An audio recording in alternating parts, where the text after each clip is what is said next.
s'oppose à midi sur Europe 1, Mathieu Noël. Vous écoutez toujours Europe 1, il est midi 22, rien ne s'oppose à midi continue avec Eva Rock, Mélanie Gomez, Fred Goati et celui qui parfois, quand en débordant il prive Eva de chronique, tente de jouer les gentlemen le lendemain en lui faisant livrer un somptueux bouquet. Seulement la question se pose, comment règle-t-il ses fleurs? Écoutons bien hier la réaction de Guy dans la séquence qui suit, cette réaction le trahit. Oh, c'est moche, tu fais pas son note de frais? Ah mais non, enfin, c'est une question de principe, tu rigoles. Faut pas... Carlito le pipeau, bonjour. C'est vraiment Oh si, on voit bien ta réaction. Bon, Guy, ce midi, deuxième édition de votre déjeuner de con. Qui a eu l'honneur d'être invité cette fois? Bah écoutez, j'ai trouvé aujourd'hui des convives idéaux avec les théoriciens de la Terre plate. Et vraiment, oui. c'est un vivier. Permettez-moi tout d'abord de vous présenter le professeur Nesbitt.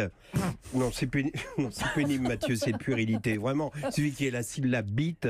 Dans un mot, aussitôt vous pouffez comme un élève de CM1.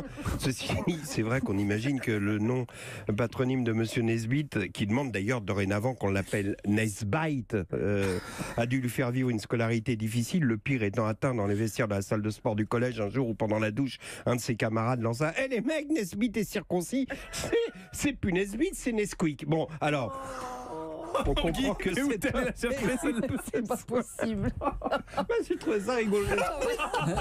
On comprend donc que cet homme a eu besoin de se distinguer par autre chose que son nom. Et le Guardian, là j'ai un sérieux, nous fait un compte-rendu détaillé de la convention des théoriciens de la Terre plate qui s'est tenue ce week-end à Londres, au cours de laquelle donc Monsieur Nesbitt a tenu une conférence de presse. Alors voilà, je vous la joue. Première question, mademoiselle, tendez le micro au monsieur, là au deuxième rang. Oui monsieur. Oui bonjour monsieur Nesbitt. Nesbite. Bon d'accord.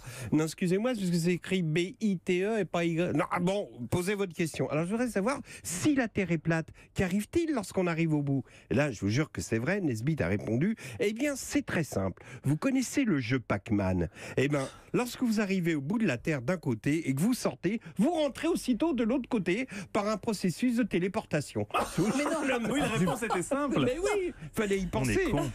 Et après, le mec a dit, mais j'aimerais savoir aussi sur un plan plus personnel, est-ce que ça pose des problèmes quand on s'appelle Nesbitt de demander à une femme, veux-tu m'épouser et devenir Madame Nesbitt? Bon, alors là, le gars a fait une crise nerveuse, on a dû l'emmener aux urgences. Alors, du coup, pour meubler, ils ont diffusé, non, ça c'est sérieux, la vidéo d'un autre théoricien de la Terre plate, Monsieur Bandard. Bon, mais non, décidément, c'est pas possible. Mais ça vous l'avez inventé, Guy.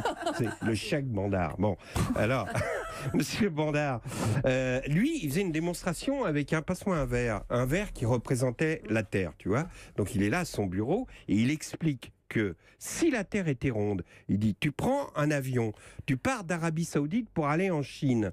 Si la Terre tourne, bah, l'avion, tu montes, tu restes en vol stationnaire et la Chine arrive forcément en dessous. L'autre n'a plus qu'à redescendre. Si, et le mec dit, oui, mais si la Terre tourne dans l'autre sens, et bien dans ce cas-là, tu n'atteindras jamais l'avion, n'atteindras jamais la Chine. Le mec sérieux, quoi. Bon, je vous passe les autres participants à la réunion, notamment parce qu'on leur a dit, oui, mais quand on arrive au bout, les poissons, quand ils arrivent au bout de la mer, ils tombent dans le dos. Non, mais il y a un mur de glace, il faut le savoir. Bon, faut le savoir. Oui, là, c'était un autre professeur qui s'appelle It My Cut. Lui aussi, il a changé. À la fin, c'était Cat. Bon. Donc, j'avais envie d'un déjeuner de cons bon enfant, avec des cons inoffensifs. On s'aperçoit que finalement, derrière tout ça, évidemment, il y a des cons, pas des cons cupides comme la dernière fois, mais des cons manipulateurs à des fins religieuses, les mêmes qui persécutèrent Kepler, Galilée. Alors, je cherche le con poétique. Vous voyez, celui qui me dirait, et si c'était la tour de Pise qui était droite et le reste du monde qui était penché? Ah, ça évidemment, ça serait beau, Guy. Mais ça, encore faut-il un esprit poétique comme le vôtre pour trouver. Merci beaucoup, Guy Carlier. Fred, une réaction à la chronique de Guy? C'est pas du Baudelaire. Voilà,